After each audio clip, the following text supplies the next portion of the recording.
Frank Turner, and we're going to do an interview for Punkupdates.com once again. Hi, Frank. Hello, how you doing?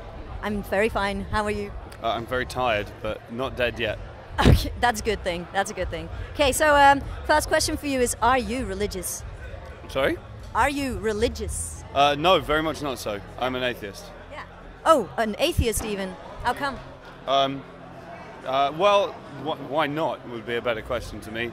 I see no evidence, no reason to be anything else. Yeah. So, should be proven first that there's something out there.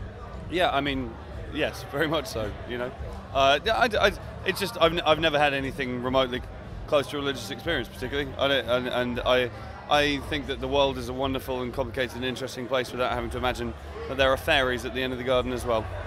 Okay, very good. Because why am I asking you this? Well, we always structure our interviews according to a religious theme. But don't be afraid, don't be afraid.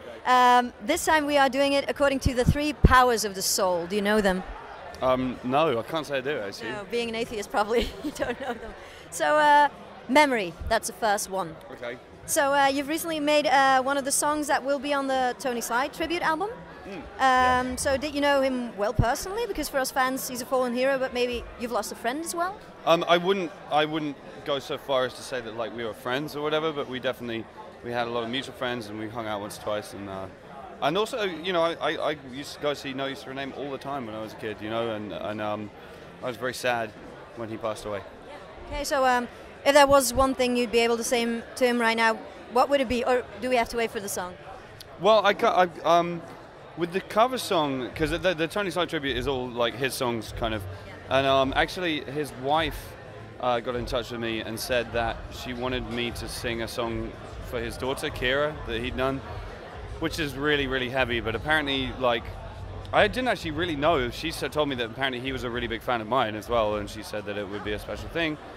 So I did the song. I mean, it was tough, you know. It wasn't easy to record. But if I could say one thing to Tony, I'd say thanks, because I never said thanks to him before he passed away. Okay, very good. So, knowing a bit about your background, you seem not to have the very best memories about your childhood. For instance, I read you said that you weren't the most popular kid in school and that your first band was even booed off the stage. How did those memories, do you think, and circumstances made you into the strong and confident man you are today? Am I a strong and confident man? I hope so. I do my best. Yeah, I mean, I hesitate to call my childhood unhappy. My childhood was comfortable. Do you know what I mean? I was raised in a middle-class family, and I got a really fantastic education. I mean, my family was kind of messed up, still is, and that wasn't much fun. But it's also not really something I need to talk about in public.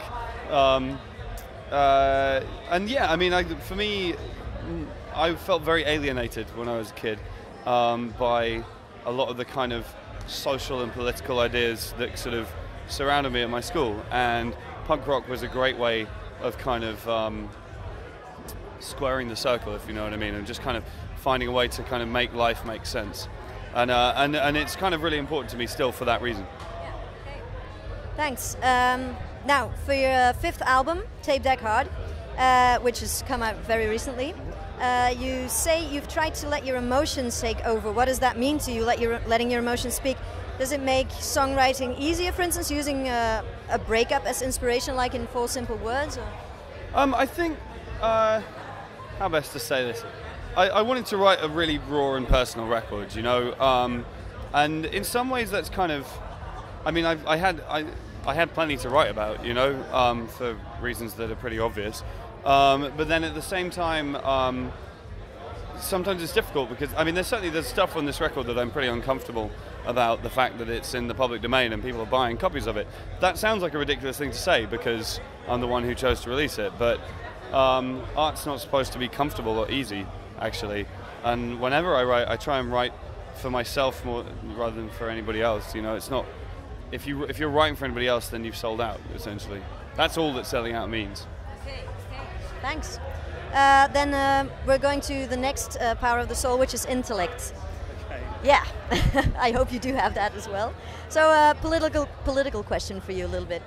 You say that you have modified your anarchist views, that's it, and now describe yourself as a libertarian. What do you mean by that, and what does that mean to your music?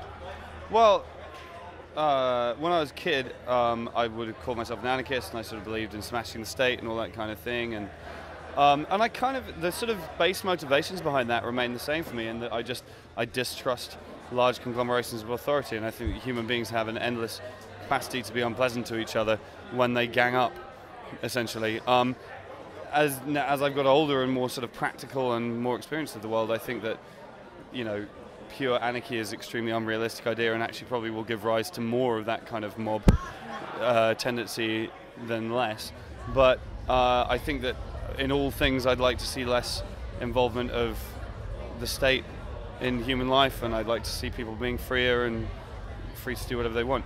I don't think it has masses to do with my music particularly, certainly not in a direct way. I mean, I generally write songs about affairs of the heart, you know what I mean? And it's not quite the same as intellectual conversations about the structuring of society. Okay, good.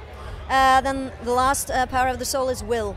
So it was your will to break the barrier between you and your fans, so you publish your own personal email address. Do you get a lot of fan mail?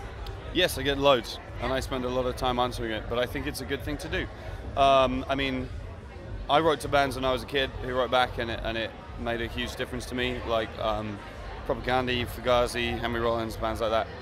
And but also, yeah, it's an ideological thing. It's an iconoclastic thing. It's a gesture that just kind of indicates that I don't hold myself above the people who like my music. So the very last question then for you. You've chosen to get a rather big amount of tattoos. We thought that was very interesting since we've just gotten a tattoo as well. The one that struck us most was the one on the inside of your lip. Why would you place a tattoo in that spot? Seems very painful. It was pretty painful, but then again, tattoos are supposed to hurt, you know? I mean, I know some people who kind of like take painkillers or have like pain-killing cream, and I think that that's bullshit.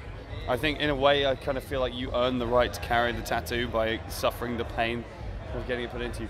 I mean, the inside of it hurt. I mean, it was also over very quickly, so, you know, I don't know. It's just it's kind of, I hesitate. It's not like a joke tattoo, but it's light-hearted. Yeah.